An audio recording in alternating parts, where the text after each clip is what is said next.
Hello everyone, welcome to another Nyla reading. Today we will be reading Reading is Hard to Do by Greymane Shadow. Enjoy! Summary.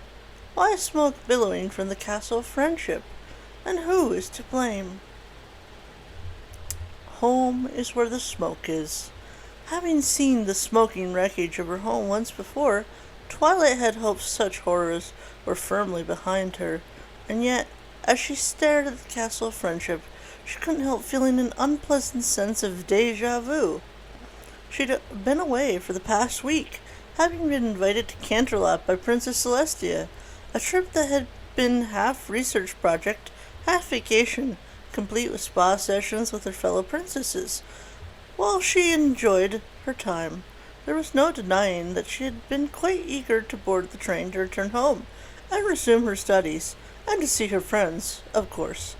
It had been warm enough on the train, and comfortable enough, that Twilight had fallen asleep at the midway point of the ride.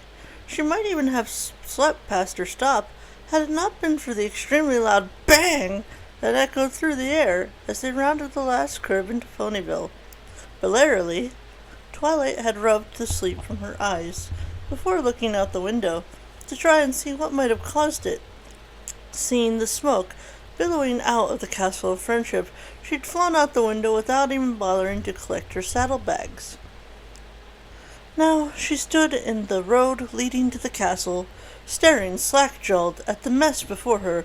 The bulk of the windows had been blown out, their glittering glass strewn across the grounds and glinting in the light from Celestia's sun overhead. The large front doors hung askew, and as she watched, one of them fell off its hinges, sliding down the front steps to land pathetically on the ground. As if triggered by the fallen door, white flakes began to stream out of the windows on one side like falling bits of snow. "What in the wide world of Equestria is Eep?" Beside her, Rarity appeared, her eyes having spotted what Twilight was staring at. "What the—" "I don't know," Twilight said. She sneezed as some of the smoke tickled her nostrils. "Is anyone inside?" Rarity asked. "I don't see Spike. Where is he?" "Spike's visiting the Dragonlands. He's gone for another week," Twilight replied automatically, wiping her nose with one hoof. "And Starlight is off somewhere with Trixie for the week. The castle should have been empty." The sound of hooves beating on the ground drew Rarity's attention, and she turned to see Applejack approaching at a full gallop. "Twilight! You're all right!" "Thanks, Celestia," the farmer said, skidding to a halt next to them. "I heard the explosion from Sweet Apple Acres, and came running once I saw the smoke." "What happened?" "We don't know," Rarity replied. "Twilight just got back from her trip to Canterlot, so she wasn't here." "Well, something happened to cause all this," Applejack pointed out. "Shouldn't we check inside?" Twilight slowly nodded, and started to walk toward her castle, with the other two following in behind her. As they approached the doors, Twilight realized that what she thought was snow was in fact bits of parchment, most of which were singed around the edges. Fearing for the state of her library and lab, she stepped around the fallen door, walked up the steps, and went inside. A hazy film of smoke filled the air, making her eyes water. Above her, the chandeliers swung on their chains, still holding momentum from what must have been an explosion of considerable strength. "Oh, this is such a dreadful mess!" Rarity exclaimed, coughing a few times. "And I see all the curtains I worked so hard to sew are positively ruined. How terrible!" "Sure, Rarity, the curtains are what really matter, and not my home," Twilight thought dryly. She knew Rarity meant well, even if she was occasionally insensitive, but that didn't make the statement any less annoying. "I reckon we might need to get Rainbow Dash and a few other Pegasi in here to help get all the smoke out of the castle," Applejack added, using her hat to clear the air in front of her face. "I guess I'll go find her once we figure out what happened." "I'm not even sure where to start," Twilight admitted. "The smoke's mostly coming from the upstairs window, but smoke rises and there's a lot of high ceilings in here." "Why don't we just start checking room by room then?" Rarity said. They checked most of the downstairs room, all of which were undisturbed apart from the faint smell of smoke The kitchen, maybe? Applejack offered, as they closed the door to another bedroom. Gas explosion? The kitchen appeared mostly untouched, apart from the remains of sandwich-making materials that had been left out. Twilight's eyes narrowed. This place was clean when I left, and I was the last one out of here, she said, swiping the piled crumbs off the counter with one hoof. Some pony's been here. Rarity and Applejack exchanged a glance. Ain't been me, Sugar Cube, Applejack said. Nor I, Rarity replied. Honestly, I've been so busy with dress orders that I barely left the boutique. Twilight ignored them both and left the kitchen, moving to climb the stairs. She was starting to have a hunch about what had happened, and if her hunch was right, there was going to be hell to pay. One of the hallways, which Spike jokingly called Twilight Town, was where her bedroom, study, and lavatory were located.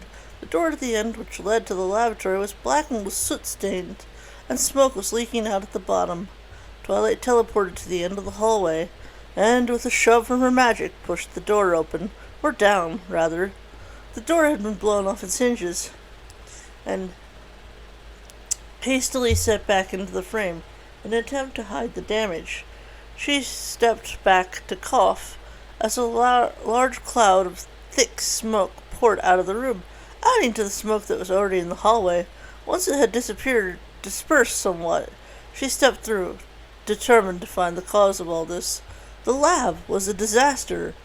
Bookshelves had been blown over, experiments were wrecked, and the source of the raining parchment outside was made evident. Her stack of research notes had been pulverized and were slowly being blown out the window by a blue Pegasus attempting to fan some of the smoke outside. Rainbow Dash! Applejack's surprise was evident.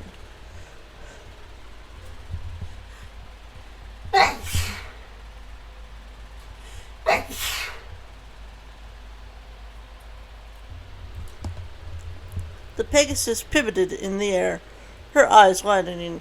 Oh, hey, Twilight, Dash said, putting on a big smile. I didn't know you were back already. How was the trip? Twilight's eyes narrowed and her nostrils flared. What happened? Oh, I just happened to be flying along when I heard a big bang and thought I'd come here to try and see what happened. Yeah. The Pegasus dropped to the floor, bringing one wing up to rub at the back of her head. Good thing I got here when I did. I was able to get a lot of the smoke out already. Rainbow Dash, your coat is positively filthy with soot and smoke, Rarity pointed out, and your mane is standing on end. Are you sure you weren't in here? Dash laughed nervously. Why do you think that? Well, there's a suspicious Pegasus-shaped outline of soot on the wall over there, Applejack pointed out, almost like some pony was blasted backwards by something. That's because they were, Twilight said. Having moved to the only still upright table in the room, some pony was trying to use my laser experiment heater to toast a sandwich, and it exploded. Dash's eyes went wide as her lie was discovered. Experiment heater? Is that what that's for? Twilight used her hoof to poke at the charred remains of the sub-sandwich sitting in the wreckage of her laser experiment heater. As she touched it, the sandwich crumbled into a pile of dust, drawing another sneeze from Twilight, though this one sounded angry. Rainbow Dash, you know you're not supposed to be in here when Twilight's gone, Applejack chided, and you're definitely not supposed to touch her stuff. I'm sorry, Dash cried. I was just, look, I got hungry, and the line at the sandwich place was long, and I really wanted a sandwich, especially a toasted one. And why didn't you just use the oven? Applejack asked. Look, I said I was sorry. Besides, I don't know what happened. I've seen Twilight use it to warm up stuff before. It's so much faster than the oven, and I didn't want to wait. Twilight turned to look at Rainbow Dash, her expression flat. Yes, Rainbow, she began. I do use the laser heater to warm up my coffee from time to time, but you forgot one important thing. She levitated the heater's broken control panel up to eye level, pointing at the switch with warm on the top and superheat on the bottom. You had to hit this switch first, she said, giving it a now pointless press to move it back to warm. Dash stared at it for several seconds with dawning recognition. Oh, she said. Well, where were you 5 minutes ago? Twilight's mane and tail began to move, as if blown by an invisible breeze. Her breathing quickened, and her eyes started to glow. Dash. Applejack started to step back, pulling Rarity along with her. Twilight, can we talk about this, right, buddy? Rainbow Dash put on a hopeful grin, though her eyes were nervous. Dash, run! Applejack shouted, just as Twilight burst into flame. Dash blasted away, a rainbow trail leading out the window as she made a break for it. Rainbow Dash! Get back here this instant! Twilight shouted, flying after the fleeing Pegasus, as Twilight and Rainbow Dash proceeded to recreate the Battle of Tyrrwhitt outside. Applejack turned to Rarity. So, do you know where she keeps her broom? The end. Thanks for listening.